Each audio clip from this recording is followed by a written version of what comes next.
Pemirsa, Apple, produsen iPhone, iPod, dan iPad merupakan salah satu perusahaan terkaya di dunia. Tahun lalu saja keuntungannya melebihi 34 miliar dolar. Namun di tahun yang sama Apple hanya membayar pajak 3,3 miliar dolar atau kurang dari 10%. Berikut selengkapnya mengenai cara Apple menekan pengeluaran pajak. Sebagai perusahaan, Apple banyak membuat terobosan. Mulai dari cara kita mendengar musik, menghubungi teman, hingga berkelana di internet.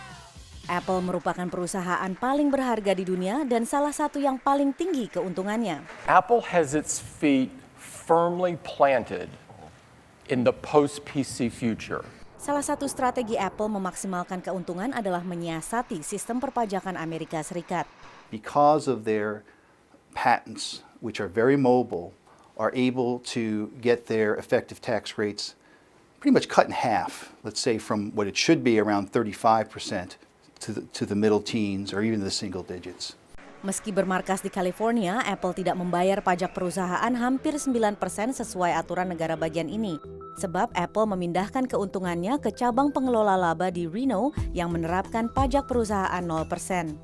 Selain itu, 70% keuntungan Apple dipindah ke luar negeri melalui anak perusahaan di negara yang bertarif pajak rendah. Pertama ke Irlandia dan Belanda, kemudian berakhir di bank-bank di Karibia. Dengan berbagai kiat ini, Apple hanya membayar pajak 9,8%. Tanpa berbagai keringanan, Apple harusnya membayar pajak 2,4 miliar dolar lebih banyak. The tax rules are flexible enough that it enables them to move their profits, their income offshore, something that you or I or a small business couldn't do. Bukan hanya Apple, beragam perusahaan teknologi dan farmasi pemilik hak kekayaan intelektual di Amerika melakukan strategi serupa.